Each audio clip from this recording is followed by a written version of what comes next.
చిన్నప్పుడు పెద్దవాళ్ళు చెప్పేవారు, పాపాలు చేస్తే నరకానికి పోతారు, పుణ్యాలు చేస్తే స్వర్గానికి పోతారు అని. నరకంలో అనేక శిక్షలు వేస్తారు, నూనెలో వేసి వేయించడాలు, జంతువులున్న చోట వదిలేయడాలు వంటివి ఉంటాయని చెబుతుండేవారు. అదంతా అప్పట్లో నిజమేనేమో అని అనిపించేది. పెరుగుతున్న కొద్దీ అవి కథలుగా మిగిలిపోయాయి.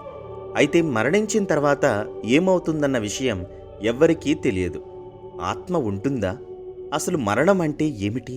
మరణం తాలూకా రహస్యాన్ని తెలుసుకోవడానికి ఎంతోమంది ప్రయత్నించారు. అసలు మరణం గురించి హిందూ పురాణాలు ఏమని పేర్కొన్నాయి? మరణం గురించి మాట్లాడాలంటే గరుడ పురాణం గురించే ఎందుకు చెప్తారు? మరణానంతరం జరిగే పరిణామాల గురించి గరుడ పురాణంలో అసలు ఏముంది?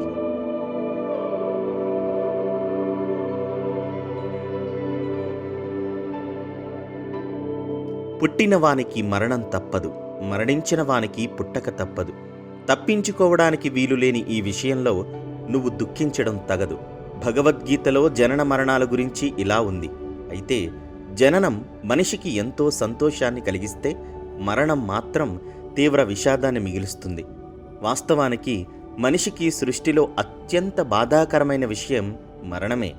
ఇది ఊహకు అందని, ఊహించలేని అత్యంత క్లిష్టమైన పరిస్థితి.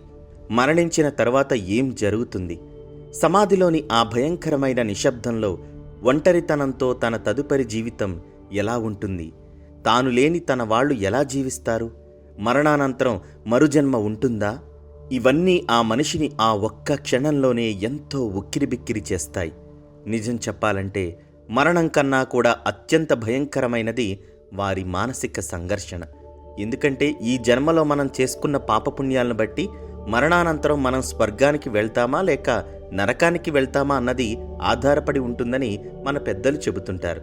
అయితే తాను చనిపోబోతున్నట్లు మరణించే ముందు ఆ మనిషికి తెలుస్తుందా? మరణానికి సంబంధించిన సంకేతాలు మనిషికి తెలుస్తాయా అంటే అవుననే సమాధానం వినిపిస్తోంది. గరుడ పురాణంలో చెప్పిన దాని ప్రకారం మరణానికి కొద్ది సెకన్ల ముందే మనిషికి సృష్టి అంతా కనిపిస్తుంది. ఆ సమయంలో వచ్చిన దివ్య దృష్టితో అతడు ప్రపంచాన్నంతటిని అర్థం చేసుకుంటాడు. కానీ ఆ క్షణంలో ఏమీ మాట్లాడలేడు. అయితే ఆ సమయంలోనే యమదూతలను చూస్తాడు. వారు అత్యంత వికారంగా, భీతి కొల్పేలా నల్లగా, ఆయుధాల వంటి పెద్ద పెద్ద గొడ్డళ్లతో అత్యంత భయంకరంగా కనిపిస్తారట. దీంతో మనిషికి నోటి నుంచి ఉమ్మి వస్తూ దుస్తుల్లోనే మలమూత్ర విసర్జన చేస్తారు. శరీరంలో ఎలాంటి చలనం లేకుండా గట్టిగా మారిపోతుందట. తనను యమలోకానికి తీసుకెళ్లడానికి యమరాజు పంపిన యమదూతలను మాత్రమే అతని కళ్ళకి కనిపిస్తాడట. యమదూతల భయంకర రూపం చూసి నోరు కూడా తడారిపోతుందట. యమలోకానికి వెళ్లేటప్పుడు ఆత్మ అలసిపోయినా విశ్రాంతి తీసుకోవడానికి యమదూతలు అనుమతించారు. యమలోకానికి వెళుతున్న ప్రయాణాలలో ఆత్మను యమదూతలు చాలా భయాందోళనకు గురిచేస్తారట. మొండిగా వ్యవహరించే ఆత్మలను యమదూతలు అతి కిరాతకంగా కొరడాతో హింసిస్తారట. కాగా దేవుడిని పూజించని వాళ్లకు, ఇతరుల తప్పులను క్షమించని వాళ్లకు స్వర్గానికి వెళ్లడానికి యమరాజు అనుమతించాడు. యమలోకానికి చేరిన వెంటనే యమరాజు ఒకసారి ఆత్మను వాళ్లు చనిపోయిన స్థలానికి పంపిస్తారు. చనిపోయిన వ్యక్తికి తన కుటుంబ సభ్యులు అంత్యక్రియలు చేస్తున్నారా లేదా, ఆత్మశాంతి కోసం కర్మ నిర్వహిస్తారా లేదా అని తెలుసుకోవడానికి ఆత్మను మళ్లీ కిందకు పంపుతాడు. ఒకవేళ కుటుంబ సభ్యులు అంత్యక్రియలు నిర్వహించకపోతే ఆత్మ ప్రశాంతంగా ఉండే ప్రదేశాలలో సంచరిస్తూ ఉంటుందట. ఇదంతా గరుడ పురాణంలో వివరించారు. ఇక సైన్స్ ప్రకారం మనిషి చనిపోయాడని ప్రకటించిన తర్వాత, అంటే గుండె కొట్టుకోవడం ఆగిన తర్వాత 30 సెకండ్లకు మెదడు పనితీరు ఆగిపోతుంది. శరీరం మొత్తానికి రక్త ప్రసరణ ఆగిన తర్వాతే మెదడులో ఆలోచనలు ఆగిపోతాయని సైన్స్ నిరూపించింది. అయితే దైవ సంబంధమైన అంశాల ద్వారా మరణం గురించి అర్థం చేసుకోవాలి అనుకుంటే గనుక పుట్టిన ప్రతి మనిషి మరణించక తప్పదు. మరణమనేది అనివార్యంగా జరిగే ఒక క్రియ. కానీ జీవితాన్ని మరణాన్ని పోల్చడము సాధ్యం కాదు. ఎందుకంటే ఈ రెండూ వేరువేరు. మరణమనేది ఒక ప్రపంచం నుంచి మరో ప్రపంచానికి తీసుకెళ్లే ప్రక్రియ. తల్లి గర్భం దాల్చిన తర్వాత, గర్భాశయంలో మన జర్నీ ప్రారంభమైన 120 రోజుల తర్వాత శిశువులో ఆత్మ ప్రవేశిస్తుంది. 40 రోజుల్లో గర్భాశయంలో ఒక మందమైన బ్లడ్ క్లాట్ ఏర్పడుతుంది. ఆ తర్వాత 40 రోజులకు చర్మం ఏర్పడుతుంది. ఆ తర్వాత దేవుడు ఆ బిడ్డ తలరాతను రాస్తాడు. వాళ్ల జీవితం, పుట్టే డేట్ అన్నీ నిర్ణయించబడతాయి. గర్భాశయంలోనే మనకు ఒక షేప్ని అంటే ఆడ మగ అనేది నిర్ణయిస్తారు. అలా మొదలైన మన జర్నీ చివరి వరకు ఎలా ఉండాలో అక్కడే నిర్ణయించబడుతుంది. మనం పుట్టిన తర్వాత ఎంతకాలం బతుకుతామనేది మన చేతుల్లో ఉండదు. మనం కొన్ని సెకండ్లు బతకొచ్చు, 100 ఏళ్ళు, అంతకంటే ఎక్కువ సంవత్సరాలు బతకొచ్చు. మరణం సంభవించే ముందు మనిషి చుట్టూ అంతకుముందు చనిపోయిన తన ఆప్తులందరూ చుట్టూ చేరి వారితో ఆత్మను తీసుకువెళ్లడానికి ఆనందంగా ఎదురుచూస్తాయట. ఇదంతా గరుడ పురాణంలో ఉన్నదే. అయినా నిజంగా మరణం అంచుల వరకు వెళ్ళి వచ్చిన మనిషి ఇలాంటి అనుభూతిని ఖచ్చితంగా పొందుతాడు. మనిషి తాను గడిపిన గతాన్నంతా గుర్తు చేసుకుని తాను మరణించిన తర్వాత స్వర్గానికి వెళ్తానా నరకానికి వెళ్తానా అని ఆలోచిస్తాడట. అయితే మరణించే ముందు ప్రతి మనిషికి భూమితో ఇక సంబంధం తెగిపోయింది అనడానికి సూచనగా మొదట మరణానికి సుమారు 4-5 గంటల ముందు భూమితో అనుసంధానింపబడి ఉన్న చక్రాలతో సంబంధం తెగిపోతుంది. అందువలనే మీరు మరణానికి కొద్ది గంటల్లో చేరువలో ఉన్న వ్యక్తిని యొక్క అరికాలు పాదాలు గమనించారంటే అవి చల్లబడుతున్నాయని తెలుసుకుంటారు. ఎప్పుడైతే మరణ ఘడియలు ఆసన్నమయ్యాయో అప్పుడు యమధర్మరాజు ఆ వ్యక్తి యొక్క ప్రాణాలు తీసుకెళ్లడానికి వచ్చాడని ప్రజలు విశ్వసిస్తారు. మనకు పెద్దలు చెప్పేదాని ప్రకారం మరణ ఘడియల్లో అసలు ఏం జరుగుతుందంటే ఆత్మకి శరీరానికి అనుసంధానింపబడి ఉన్న వెండి తీగ తెగిపోతుంది. ఎప్పుడైతే ఈ వెండి తీగ తెగుతుందో శరీరంలో అంతవరకు బంధింపబడి ఉన్న ఆత్మకి స్వేచ్ఛ లభించి శరీరం నుండి బయటకు వచ్చేస్తుంది.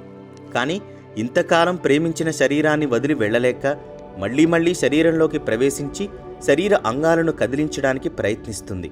ఒకవేళ మరణించిన వ్యక్తిని మరణించిన వెంటనే సూక్ష్మంగా పరిశీలిస్తే ముఖంలోనో లేక శరీర ఇతర అవయవాల్లోనో సూక్ష్మమైన కదలికలు గమనించగలుగుతారు.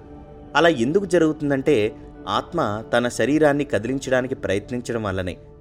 మరణించిన కాసేపటికి శరీరం నూతనంగానే ఉంటుంది. అయినా కూడా వెండి తీగ తెగిపోవడం వలన శరీరంలో దూరగలిగిన అక్కడ ఉండలేకపోవడం వలన ఆత్మ ఇక శరీరం నుండి బయటకొచ్చేస్తుంది.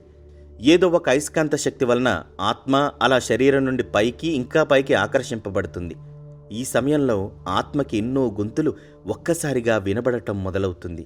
అలా అన్ని మాటలు ఒక్కసారిగా ఎందుకు వినబడుతున్నాయంటే ఆ మరణించిన వ్యక్తి యొక్క చేరువలో ఉన్న సమూహం యొక్క ఆలోచనలు ధ్వనుల రూపంలో వినబడటం జరుగుతుంది. శరీరంలో ఉన్నప్పటిలాగే ఆత్మ తన ప్రియమైన వాళ్లతో మాట్లాడుతుంది. నేను మరణించలేదు అని చెబుతుంది. కానీ ఆత్మ మాట్లాడిన మాటలు వారికి వినపడవు. నెమ్మదిగా ఆత్మకి అర్థమవడం మొదలవుతుంది తాను మరణించానని, ఇక తన శరీరంలో చేరలేనని. శరీరానికి సుమారు 12 అడుగుల ఎత్తులో ఆత్మ ఉండి ఆ గదిలో జరుగుతున్న అన్ని విషయాలు వినడం మరియు చూడడం జరుగుతుంది. సాధారణంగా అంత్యక్రియలు జరిగేంత వరకు ఆత్మ అలా సుమారు 12 అడుగులు శరీరానికి పైన ఉంటుంది. ఇకపై ఎక్కడైనా అంత్యక్రియల కార్యక్రమం జరుగుతోందంటే అక్కడ ఆ శరీరానికి సంబంధించిన ఆత్మ ఉండి అక్కడ జరుగుతున్న అన్ని విషయాలు చూస్తూ వింటూ ఒక సాక్షిభూతంగా ఉందని అర్థం. ఇక తన దేహానికి జరిగిన అంత్యక్రియలు చూసుకున్నాక ఇక భూమిపై తన జీవనం లేదని మరియు పార్థివ దేహం పంచభూతాల్లో కలిసిపోయిందని నిర్ణయించుకుంటుంది. అప్పటిదాకా తను దేహంలో ఉండటం వలన ఉన్న బంధాలన్నీ పూర్తిగా విడిపోవడం వలన ఇక ఆత్మకి పూర్తి స్వేచ్ఛ అనుభవంలోకి వస్తుంది. ఆత్మ తలుచుకున్న మాత్రాన ఎక్కడికైనా పోగల శక్తి వస్తుంది. తర్వాత 7 రోజులు తాను దేహంలో ఉండగా తిరిగిన ప్రదేశాలు, ఆఫీస్, పార్కులు ఇలా తనకిష్టమైన అన్ని ప్రదేశాలను తిరిగి చూసుకుంటూ ఉంటుంది. ఒకవేళ ఆత్మ దేహంలో ఉన్నప్పుడు డబ్బు పిచ్చి గలవారై ఉంటే మరణించాక ఆత్మ తన గల్లాపెట్టి వద్దనే ఉంటుంది. ఒకవేళ ఆత్మ పిల్లలపై మమకారం గలదై ఉంటే తన పిల్లలు ఉన్న గదిలోనే ఉంటూ వేలాడుతూ ఉంటుంది. 7 రోజులు ముగిశాక తన కుటుంబానికి, ప్రియమైన వారికి వీడుకోలు చెప్పుకొని భూమిని దాటి గగనంలోకి వెళ్ళిపోతుంది. అలా ఆత్మ ప్రయాణం చేస్తూ ఆత్మల లోకానికి వెళ్ళడానికి ముందు ఒక పెద్ద మార్గం గుండా ప్రయాణం చేయాల్సి ఉంటుంది. అందువలన తర్వాతి 12 రోజులు అత్యంత ముఖ్యమైనవి. ఈ 12 రోజుల్లో మనం జరపవలసిన కార్యక్రమాలు చక్కగా నెరవేర్చాల్సి ఉంటుంది.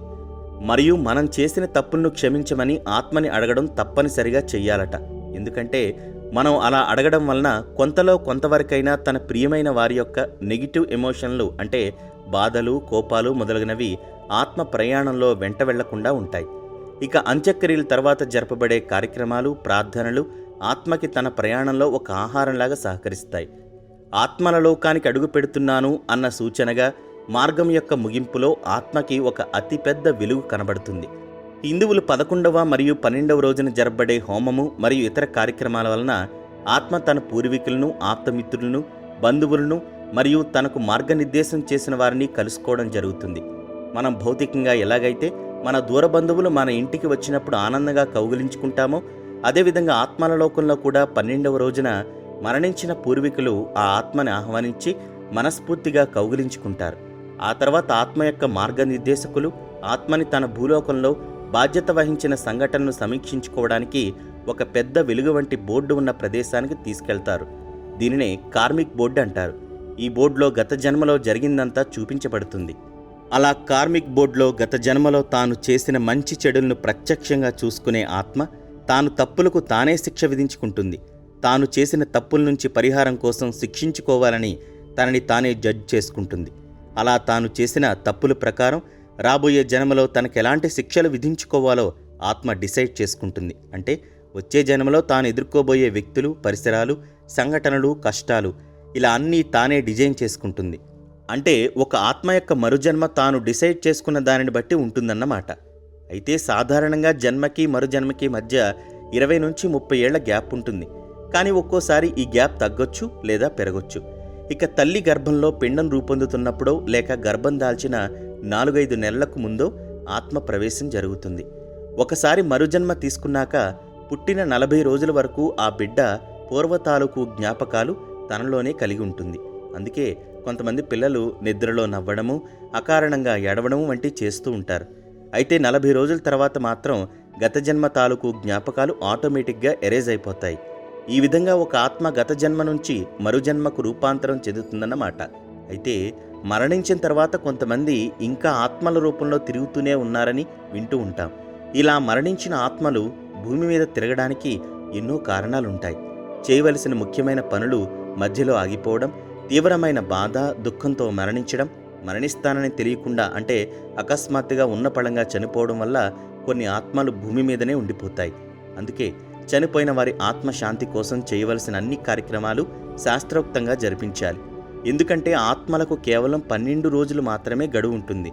ఆ గడువులోపే ఆత్మలకు చేయాల్సిన కార్యక్రమాలన్నీ సంపూర్ణంగా చేయాలి. లేకుంటే 12 రోజుల తర్వాత ఆత్మలకు వాటి లోకంలో ద్వారం మూసుకుపోతుంది. అప్పుడు అవి వాటి లోకానికి వెళ్ళలేక భూమి మీద నివసించడానికి మానవ రూపం కోసం మరో జన్మ పొందలేవు. అందుకే మరణించిన వారికి చేసే శాంతి ప్రార్థనలు అత్యంత ముఖ్యమైనవి అని శాస్త్రాలు, పురాణాలు చెబుతున్నాయి. అలా చేయడం వల్ల ఆత్మలు తమ ప్రయాణాన్ని ప్రశాంతంగా సాగించి ఆత్మల లోకానికి చేరుతాయి. మన ప్రియమైన వారు అటు ఇటు కాని రూపంతో ఉండిపోకుండా మరణానంతరం వారి ప్రయాణం సజావుగా సాగేలా చేయడం మన ధర్మం. ఏదేమైనా ఒక్కటి మాత్రం, ఆత్మకి మరణం లేదు.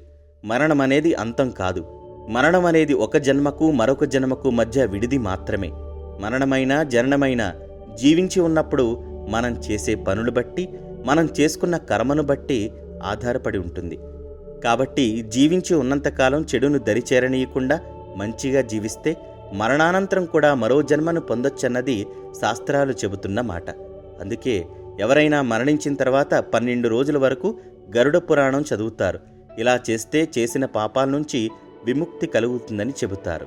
ఈ వీడియో నచ్చితే లైక్ చేయండి, షేర్ చేయండి. ఇలాంటి మరిన్ని ఇంట్రెస్టింగ్ వీడియోస్ కోసం మా ఛానల్ని సబ్స్క్రైబ్ చేసుకోండి. Thank you for watching this video.